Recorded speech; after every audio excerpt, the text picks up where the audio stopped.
자, 여러분 안녕하세요.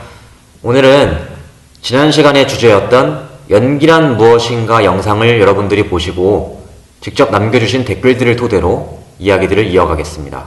지난 시간 영상에 대한 보충 심화학습 개념이기 때문에 그걸 보지 못하신 분이 있다면 먼저 보시고 이 영상을 보시는 게 더 도움이 될 겁니다. 오늘은 총 3가지 얘기를 나누려고 합니다. 첫 번째로 연기의 도구가 말과 움직임이라고 했는데 혹시 다른 도구는 없나요? 여기에 대한 답변 드릴 거고요.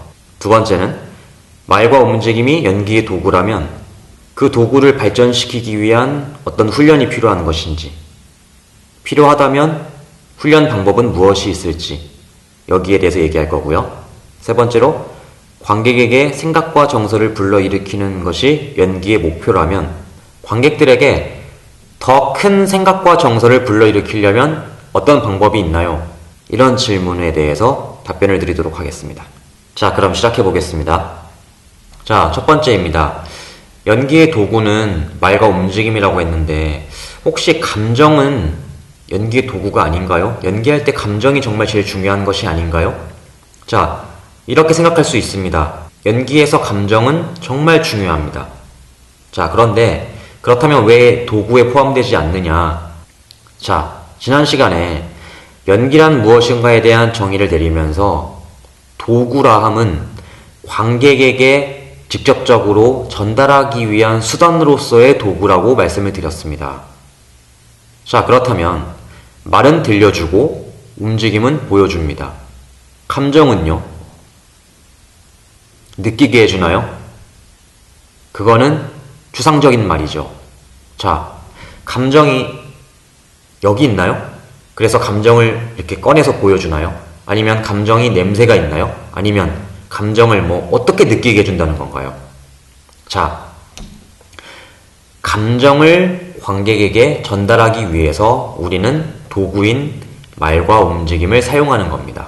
그러므로 연기의 도구는, 직접적인 도구는 말과 움직임이라고 말씀을 드렸던 것이고, 연기에서 감정이 중요하지 않느냐, 이런 의도는 절대 아닙니다. 오히려 매우 중요하죠. 예. 자, 그러면 두 번째 질문으로 한번 넘어가 보도록 하겠습니다. 자, 두 번째 질문이었습니다. 운동선수가 자기의 몸을 도구로 사용하는데 적합한 신체 상태를 만들기 위해서 훈련을 합니다. 그렇다면 배우도 연기의 도구인 말과 움직임을 발전시키기 위해서 훈련이 필요합니까? 그리고 필요하다면 어떤 훈련을 해야 합니까? 이런 질문이었습니다. 자, 훈련이 필요합니까? 당연히 필요하죠. 도구가 잘 다듬어져 있어야, 그래야 좋은 결과물이 나오겠죠. 그렇죠? 그렇다면 어떤 훈련이 필요한가? 쉽게 말씀드리자면 어떤 훈련이 필요합니까? 신체를 사용해서 배우는 어떤 것이든 도움이 됩니다. 움직임에 대한 부분이요. 가장 일반적으로 춤을 배우죠.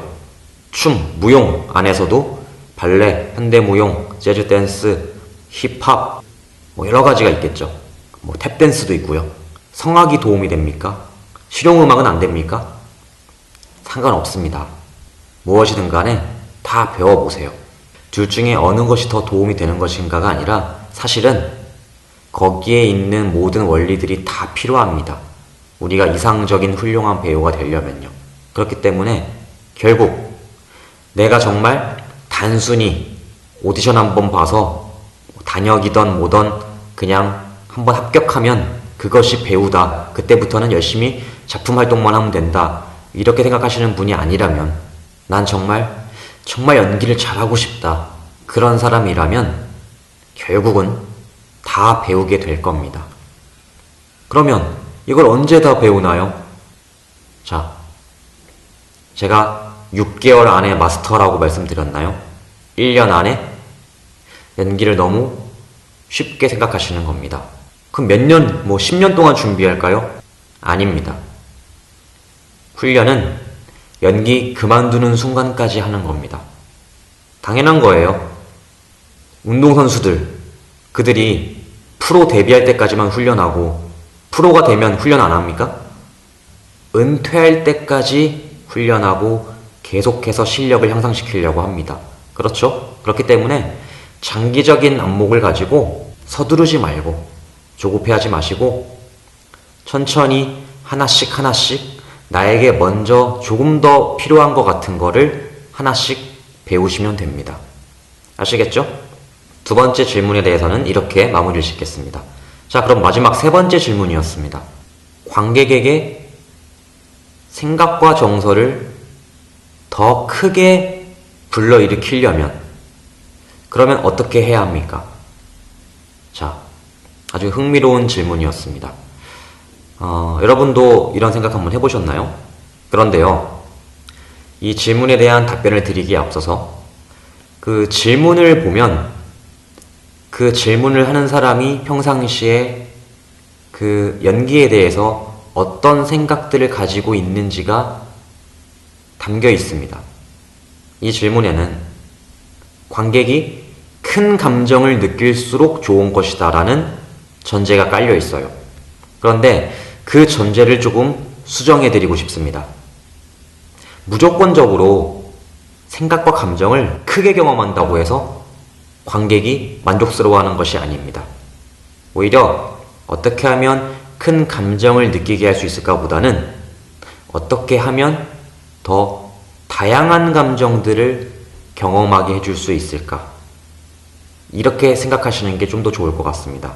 감정의 크기보다는 어떤 종류의 감정을 더 분명하게, 명확하게 전달할 수 있을 것인가, 이쪽에 대해서 좀 더 관심을 가져보세요.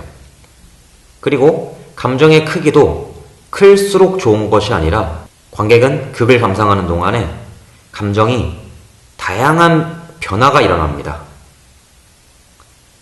감정의 크기가 아주 작게 느껴지다가 점점 커지면서 고조가 되었다가 다시 또 그게 작아지기도 했다가 다시 또 커지기도 하고, 이런 크기의 변화가 있어야 관객은 정말 재밌다라고 느낍니다. 그리고 크기와 함께 다양한 감정들을 경험했을 때, 즉 관객이 경험하는 감정의 변화입니다. 다양한 감정을 다양한 크기로 경험했을 때 가장 만족을 하게 됩니다. 자, 이렇게 생각을 약간 수정하시면 좋을 것 같습니다. 아시겠죠? 자, 그러면 어떻게 해야 관객들에게 다양한 생각과 감정들을 다양한 크기로 느끼게 할 수 있습니까? 이렇게 질문하셨다면 가장 좋았을 것 같고요. 이거에 대한 답은 한마디로 할 수가 없습니다.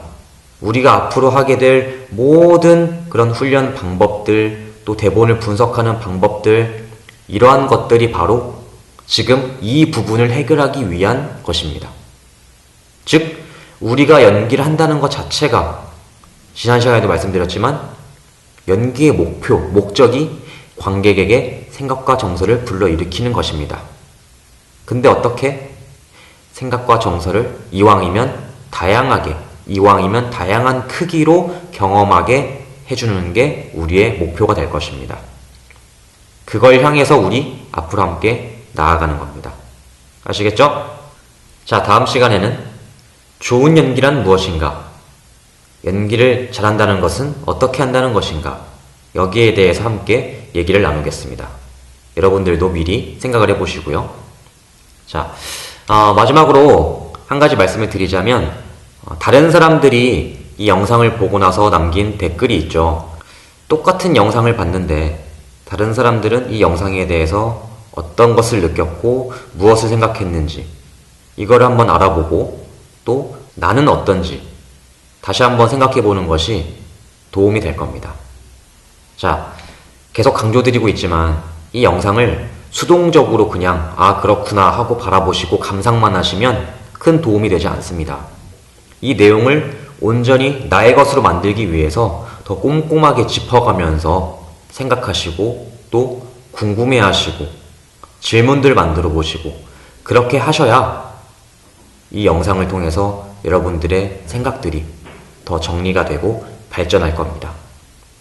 자, 그럼 오늘 레슨은 여기까지 마무리 짓도록 하고요. 다음 시간에 뵙는 걸로 하겠습니다. 감사합니다.